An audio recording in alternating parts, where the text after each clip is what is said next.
Hello everyone, Phil here from the AquascapeGuide.com. Guess what we got? Another Fzone Pro Series CO2 regulator. Nah, just kidding. But we got a little care package from Fzone. Yay! Well, this was very unexpected and sweet of Fzone. Let's see what they sent us. Hey, what is this? I didn't know they had an auto top-off. Yeah, we're definitely gonna need to install that. What else did we get? Couple of boxes. Oh, sweet. More manifolds for the Pro Series regulator we got. I've been wondering how we add additional manifolds.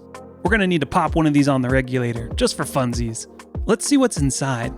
So we have a little baggie here, and here's the manifold looking all snazzy. Loving that. What else is in here? Looks like some screws. We're gonna have to figure out where these go.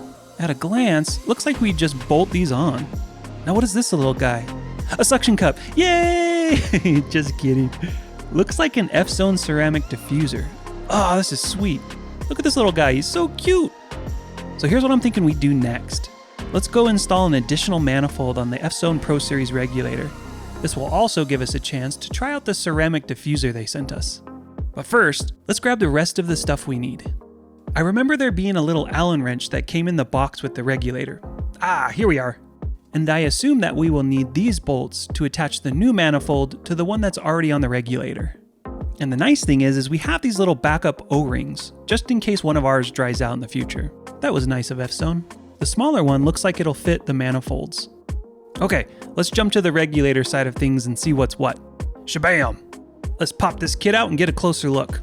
So here's what we need to get this done. 1, the manifold of course. 2, the Allen wrench. And 3, the 2 bolts that come with the manifold. It looks like this nipple, yeah, we said nipple in this video too, goes between the manifold with the arrow pointing left and the end cap with the arrow pointing up. Technically, we could have just used the last manifold with the arrow pointing up and not added a new one at all, but I wanted to learn. It looks like the flow goes through the electronic solenoid, then into the first manifold, and then the last manifold is the end block. Gas will only flow through that if you choose to open the needle valve. So from the looks of it, all we need to do is take off this last block and pop the new manifold in. So let's take this end manifold off and see what's underneath. So yeah, we just take this new manifold and put it between the 2 existing manifolds. That's easy. So I will pop the new manifold in and screw it down. Now it's not obvious in this video, but the new manifold cannot be used as the end cap because it has the hole in the middle which allows gas to pass through it. Just something to note, you don't want to waste an entire CO2 bottle by not installing the end cap back on. We'll just pop these bolts in and screw them down. Here's a little pro tip, I don't like to tighten anything all the way down until the bolts are firmly installed. Just a good life practice in general. So I'll get them mostly tightened, then bolt them all the way down, just to avoid it leaking. It's a pretty simple design. The bolt for the next manifold just screws into the one before, allowing us to daisy chain them together. Pretty cool, huh? Okay, so let's get this end cap on and we'll start testing. Bolts in and we'll screw. Again, start with very little pressure on the bolts, then once everything is in, we'll tighten them down. Okay, that's it, pretty simple. We have the solenoid, manifold 1, manifold 2, and then the end cap. We noticed the new manifold didn't come with an arrow on it, which is kind of odd, but hey, what's in an arrow anyways? Next, I'll just pop the bubble counter off the new manifold, and I'll fill this kit up with tank water to the halfway mark, screw on the cap, and hand tighten it down.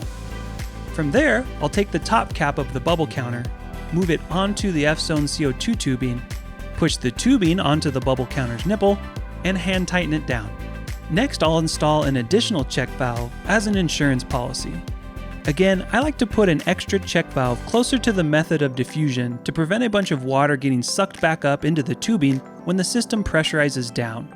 I do feel like I should say that these bubble counters do have a built-in check valve, but I don't like the idea of a bunch of water sitting in the CO2 tubing after everything powers down.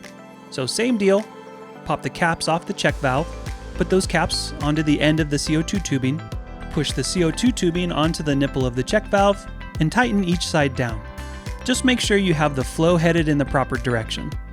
Lastly, we need to pop the Fzone ceramic diffuser onto the end of the CO2 tubing. And we're off to the races. Sometimes pushing these little diffusers into the CO2 tubing can be a pain in the butt. So let me teach you a little trick. Grab yourself a pot, add some water, slap that bad boy on the stove, fire it up, and wait for the water to boil. Once boiling, pop the end of the CO2 tubing into the boiling water for only about 5 to 10 seconds max. You know it's good and cooked when the end of the tubing is really soft and pliable. From there, the end of the diffuser should slip really easy into the CO2 tubing. There you go. When the tubing cools, it should shrink and form a really nice, tight seal. Okay, where did we leave off? Oh yeah, let's suction cup this kid to the inside of our tank and open up the needle valve on the newly installed manifold. Look at that. Oh, it's so mesmerizing. Okay, time for a recap. Grab yourself the new manifold, an Allen wrench, and an Fzone Pro Series regulator. Pop off the end manifold and install the new manifold. Be sure to bolt back on the end manifold that has the arrow pointing up. Fill up your bubble counter, install your CO2 tubing and check valve, just in case. Connect the end of the CO2 tubing up to the ceramic diffuser, and you're off to the races. Man, we could just sit here and watch these little bubbles dance all day. And you know your plants are gonna love that CO2 as well. Alrighty, that's gonna do it for this video. Like always, reach out in the comments if you have any questions.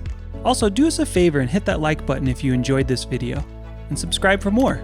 Okay, I've gotta go try on some sample ASG t-shirts we're working on. If they're available, there'll be a link in the description below. See you guys in the next video. Later, Scapers!